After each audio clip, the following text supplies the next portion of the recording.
Ընտրությունների արդյունքների վիճարկման քննության մի մասն այսօր բարձր դատարանում դռնփակ անցավ առանց տեսախցիկների ու հեռախոսների։ Փակ ռեժիմով քննության առարկան գաղտնի փաստաթղթերն էին, որոնց շարքում են ինչպես քարոզարշավի ժամանակ ընդդիմադիրների դեմ հարուցված քրեական վարույթները, այնպես էլ այսպես կոչված գաղտնի ցուցակի հետ կապված հարցերը։ Ընդմիջմանը Ռոբերտ Քոչարյանի առաջնորդած Հայաստան դաշինքի փաստաբանը նիստից մանրամասներ չհայտնեց, բայց նշեց իրենց բարձրացրած հարցը վերաբերում էր ընտրողների թվի տարբերությանը։ Մենք ի սկզբանե մեր դիմումով բարձրացրել ենք հարց, որ ստուգել ենք ստորագրված մատյանները, այն ինչ որ հրապարակել է ԿԸՀ-ն, եւ դա համադրել ենք իրենց հրապարակած արձանագրությունների վերջնական թվի հետ, թե քանի ընտրող է մասնակցել։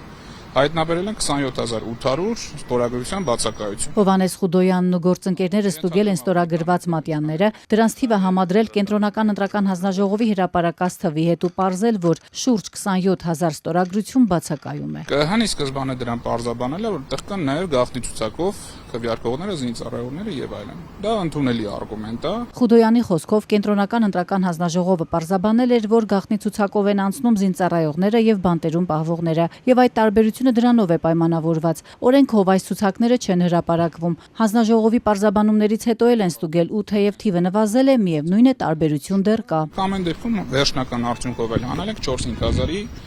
տարբերություն, որ որևէ բացատրություն չունի։ Ինչպես կարող էր ծագել այս տարբերությունը, չկան ստորագրություններ, բայց կան դրան համարժեք քվեաթերթիկներ։ Խուդոյանի խոսքով իրենք որոշակի կասկածներ ունեն։ Մենք հետեւյալ տրամաբանական շղթան ենք կառուցում։ Իրենք ասում են կա այսքան քվեաթերթիկ, այսքան ընտրող, բայց չկա այդքան ստորագրություն։ Հետևաբար այդքան ընտրող չի գնացել, բայց այդքան քվեաթերթիկ գոյություն ունի։ Քանի դեռ պարզաբանումներ ներկայացված չեն, թե ինչպես է այդ թիվը ձևավորվում, մենք ընդունում ենք, որ այստեղ կարող է լինի լծում։ Կամ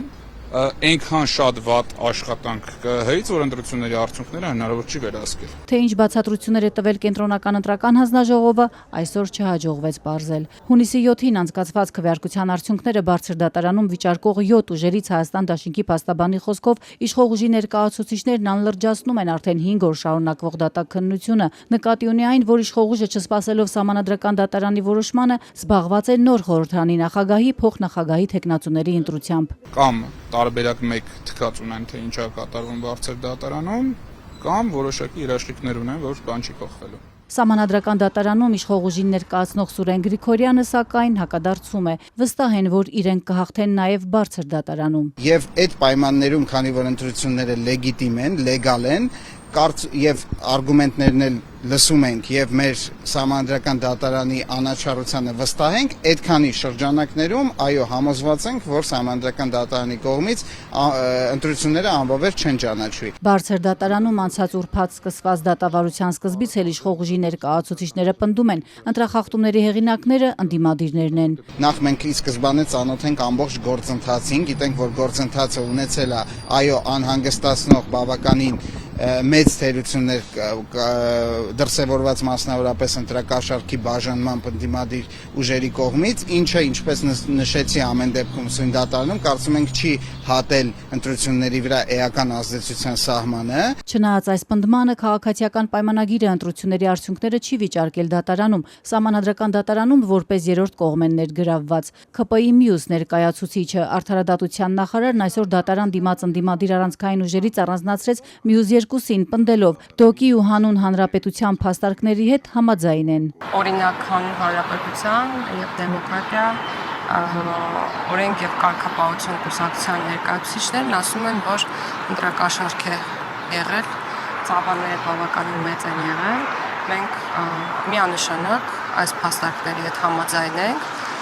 եւ միայն մի կետում իրենց հետ կարելի ասել համաձայն չենք, որ դրանք հանգեցրել են ընտրության արդյունքների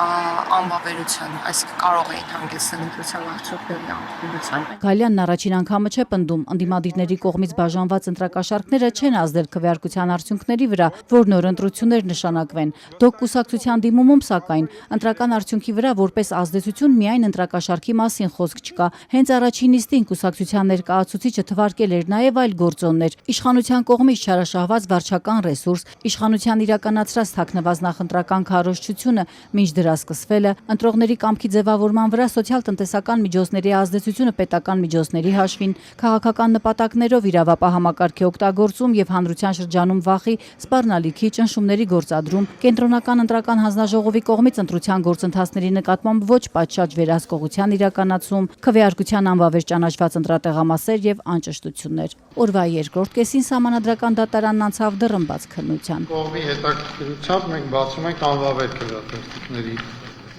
փաստաթղթը։ Այժմ բարձր դատարան ուսումնասիրում է կենտրոնական ընտրական հանձնաժողովի ներկայացրած ծրարները, որոնց մեջ դրվում են քվեաթերթիկները։ Օրերս Բարգավաճ Հայաստան կուսակցության փաստաբան Արամ Օրբելյանն էր միջնորդել դատարանին, դրանք ենթարկել փորձաքննության թափանցիկությունը պարզելու համար։ Օրբելյանը պնդել էր, թե որոշ տեղամասերում ծրարներն այնքան թափանցիկ էին, որ անզեն աչքով հնարավոր էր տեսնել քվեարկողի ընտրությունը։